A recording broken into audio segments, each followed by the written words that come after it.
On the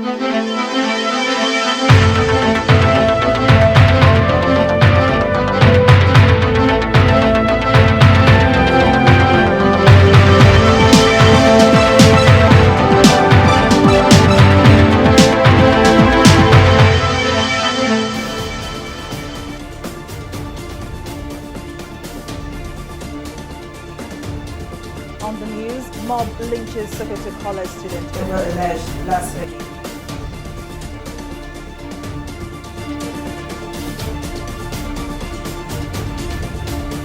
Consider students' flight and call off strike. President Buhari appeals to striking university lecturers.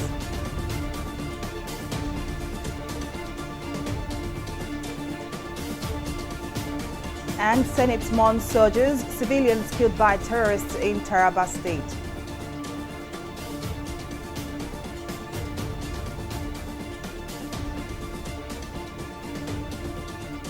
We're glad to have you join us for News Now. I am Folashade Ogrende.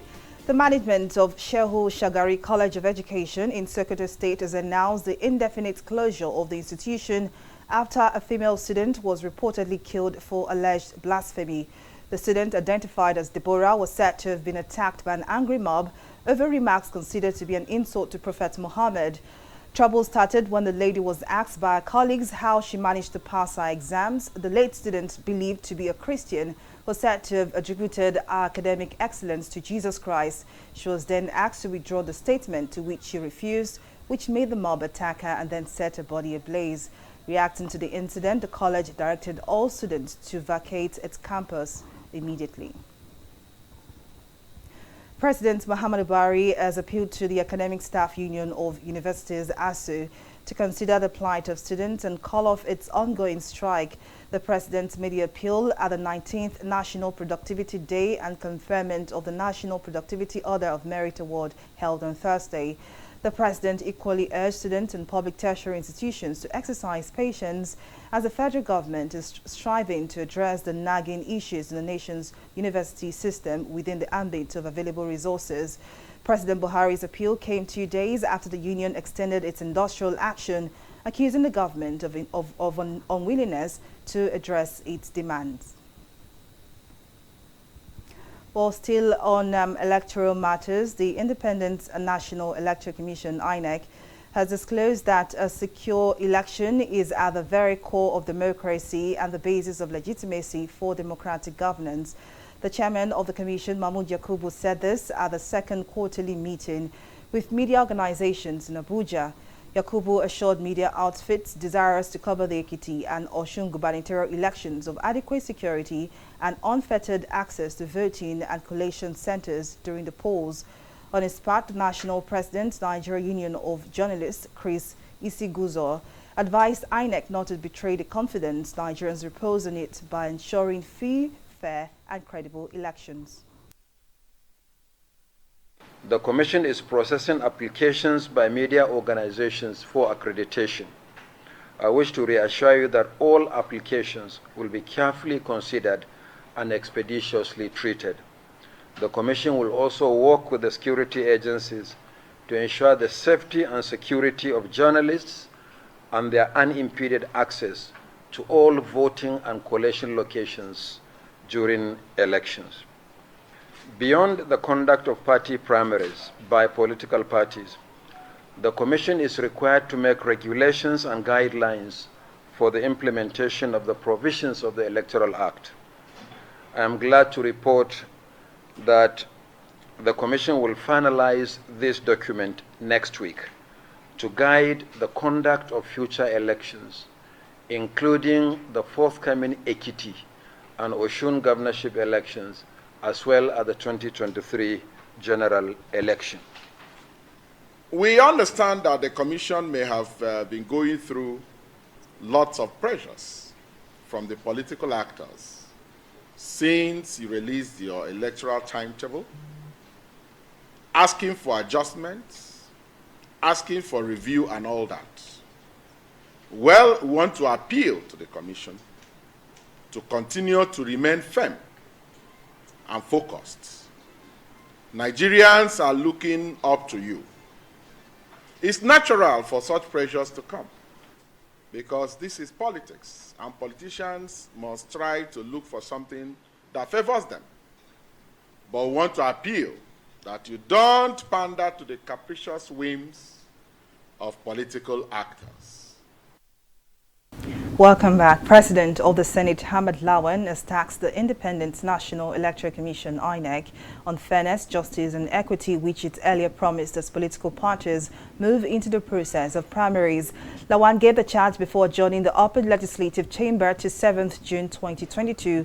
He said the chamber was adjourning to enable senators to participate actively in the processes leading to primaries, adding that all senators are contesting for one office or the other. He urged aspirants across board to accept the outcome of the result, especially if the process was in line with the guidelines of the Electoral Act.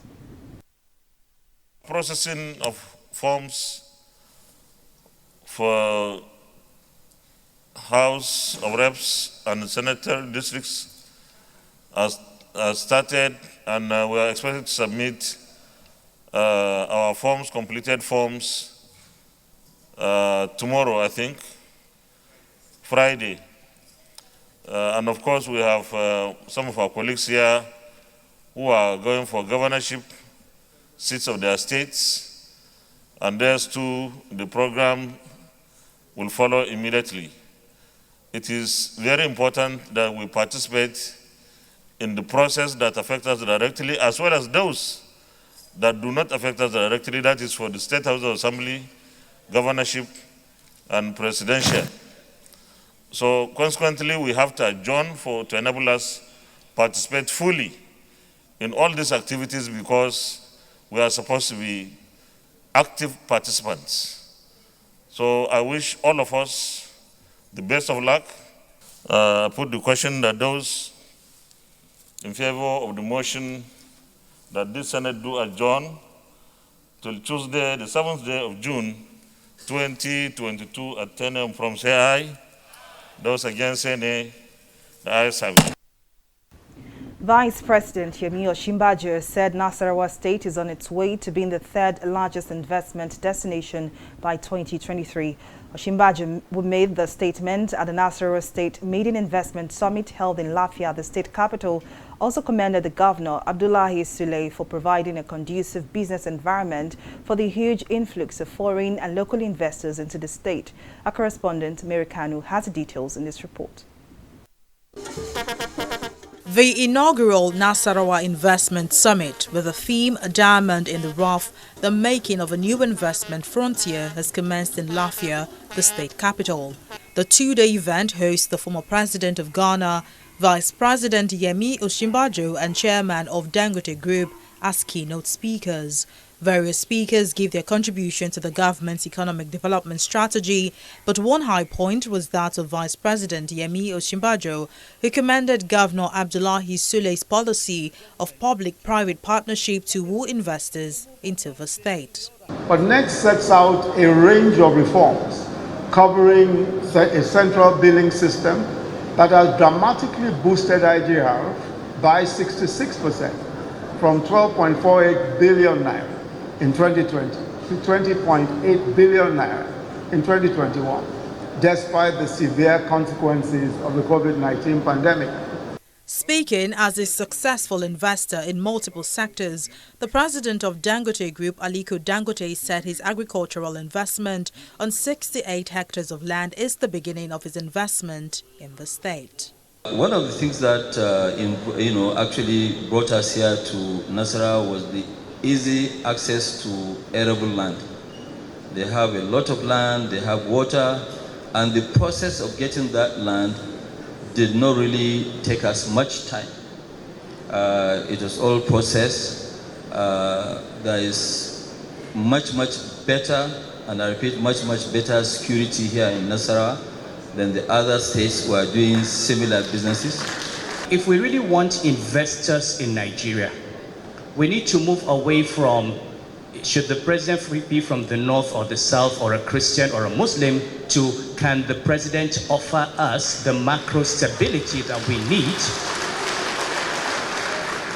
so that the private sector can come in with the investment that we need to create jobs. Giving his remarks, guest speaker and former president of Ghana, John Mahama, in his keynote address commended the state governor for creating investment opportunities to boost the wealth of the state. Yesterday, the rice I ate in the governor's house was locally produced rice, and it was just as tasty as any rice that I've eaten anywhere in the world. And so the ability to be able to produce it ourselves and create what we call import substitution will allow resources to remain in our own countries. And I see that that is what Nigeria is doing successfully. The first day of the summit ends with conversations on growth, opportunities and accountability as Governor Abdullahi Sule, while unveiling the Nasarawa Investment Summit, said his administration will continue to create an enabling environment for investors and other business activities to thrive in the state. Mary Kanu, TV360, Nigeria. The Nigerian Senate has bemoaned the recent killing of over 40 persons, including soldiers, by terrorists in the southern part of Taraba State. This resolution followed a point of order by Senator Emmanuel Bwacha, citing Order 42 of the Senate Standing Orders 2022. Bwacha drew the attention of the chamber to the incidents of banditry and terrorism that occurred in southern Taraba during the Salah break. He said the attackers came on motorbikes and killed over 40 people, including soldiers mobilized to protect the community. On his part, the Senate President Hamad Lawan called on Nigerians to support the military by providing the needed motivation and information to enable them to tackle the problem of insecurity. Over 40 people have been killed so far, Mr. President. And I consulted you this morning to raise this matter under Order 42.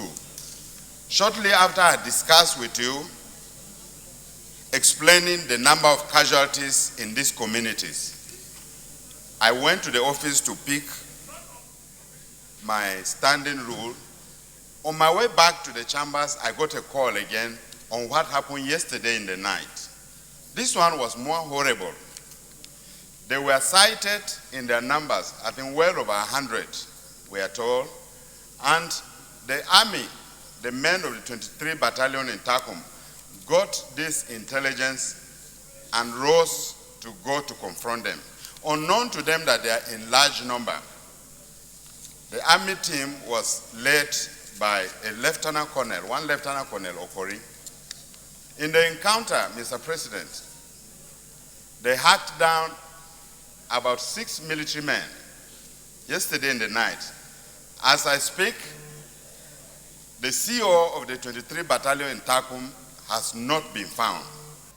On behalf of all of us here, I want to sympathize with your senatorial district for the attacks and the loss of life. Let me also say that the military, our armed forces, are doing their best. We should continue to support them. In fact, we have no alternative but to support them in whatever way possible. Chairman of the National Drug Law Enforcement Agency, NDLEA, Mohammed Buba Mawa, says the ongoing synergy between the anti-narcotic agency and other stakeholders, especially the military, will further tighten the noose on drug cartels and spur them for the activities in the country. Mawa, who made a statement at the handover ceremony of 2 panel boats and other operational equipment by the Nigerian Navy to the NDLEA at the Western Naval Command headquarters in Apapa, Lagos, described the gesture as symbolic and the beginning of an era of stronger ties between both institutions. In his remarks, the Chief of Naval Staff, Vice Admiral Gamble, represented by Flag Officer, Western Naval Command, Rear Admiral Koaje, said the support for the agency was to enhance its effort to fight the drug scourge and boost its capacity to curb illicit drug activities on the waterways. Nigeria has relatively high rate of drug abuse due to continual availability of illicit manufactured and diverted pharmaceutical products containing these substances. The trafficking of drug is carried out by land, which sea and air. Therefore, the National Drug Law Enforcement Agency need to get adequate platforms to curb these illicit drug peddlers in the maritime space. It is on this note that the Nigerian Navy,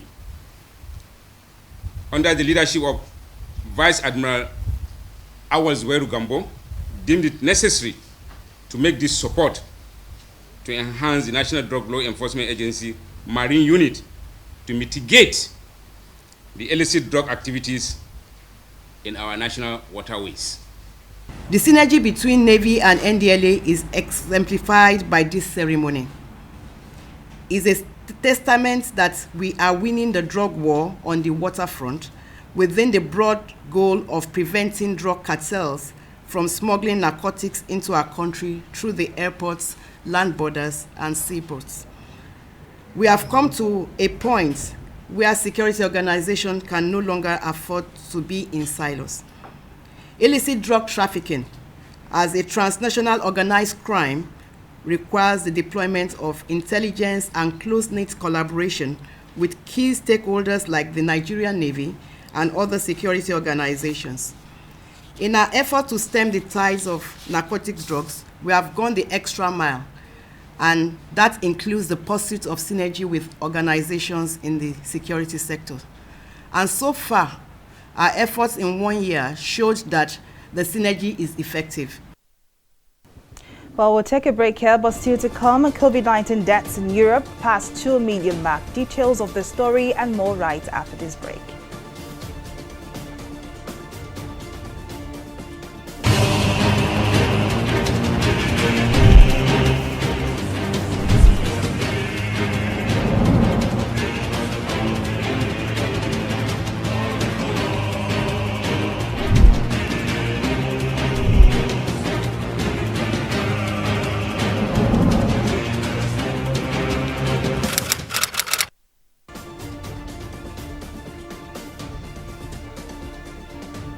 Welcome back. Now here is a recap of some of our top stories tonight.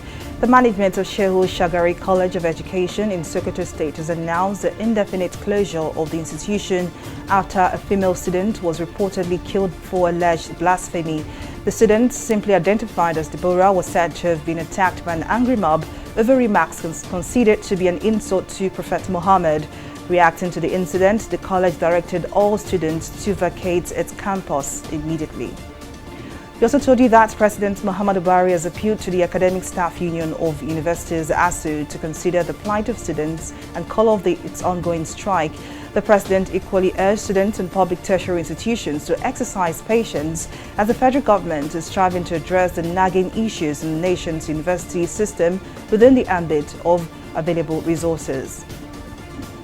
Well, in case you missed any of our news bulletin or for more updates, do log on to our website on www.tv360nigeria.com.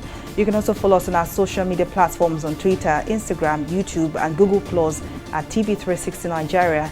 On Facebook, we are TV360 Online.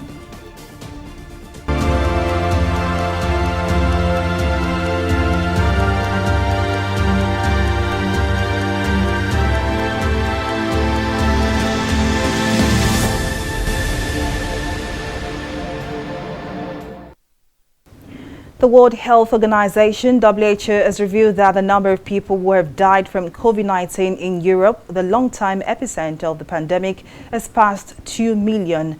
In the United States alone, the world's worst affected country has lost more than 1 million people. In its statement, the UN Health Agency described the total number of deaths recorded as a devastating milestone. The WHO further disclosed that the number of new cases and deaths have declined by 26% and 24% in the last 7 days. A COVID-19 testing firm in Shanghai is being investigated by city officials in response to reports that residents were issued false positive results that landed them in harsh state of quarantine. Numerous Shanghai residents had written on the Weibo platform this week that they received false positive results from Zonecare Runda, which operates 3 testing centers in the financial hub of 25 million. Residents who test positive face extended stays in crowded facilities. In some cases, entire buildings are sent into quarantine if one resident tests positive. Well, let's take a break now, but when we return, we'll bring to you business, international and sports stories. To stay with us.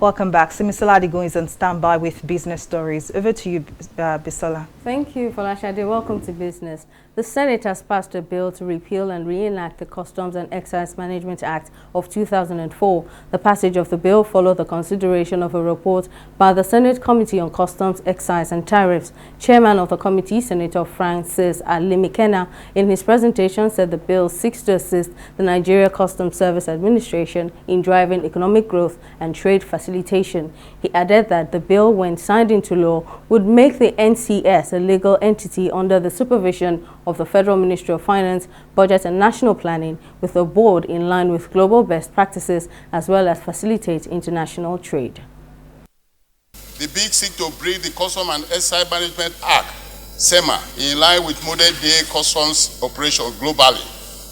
The bill has 283 clauses, 2 schedules, and explanatory memorandum. The bill makes provision for the use of electronic documents, electronic payments, and other information technology that are capable of modern customs administration. The bill provides for the Nigeria Customs Service a consolidated single legal reference document instead of each scattered multiple enactments. And 2, the bill makes the Nigeria Customs Service a legal entity under the supervision of the Federal Ministry of Finance, Budget and National Planning, with a board to serve the Nigeria and facilitate international trade. Methodology. The committee adopted the following methodologies in carrying out its legislative assignment. 1, the committee meetings. The committee has several meetings to consider the proposed bill and map out its strategies. 2, the committee resolved to consult stakeholders on their disposition to the passage of the bill. Recommendation. The committee hereby recommends that clauses 1 to 6, 8 to 283, clause 7 deleted, and explanatory memorandum be passed. The National Pension Commission, PENCOM, has asked retirement savings account holders to visit any branch of their pension fund administrators to participate in the ongoing data recapture exercise. PENCOM said the exercise, which is for both active contributors and retirees whose data have not been recaptured, is necessary in order to have a credible database for all RSA holders in Nigeria. Also, PENCOM has directed all PFAs to issue acknowledgement slips to RSA holders who submit complete documents for their data recapture, reiterating that the RSA holders will be notified of the status of their data recapture, whether successful or not successful, within 5 working days of submission of documents. We'll go on a short break and be back with stock market reports.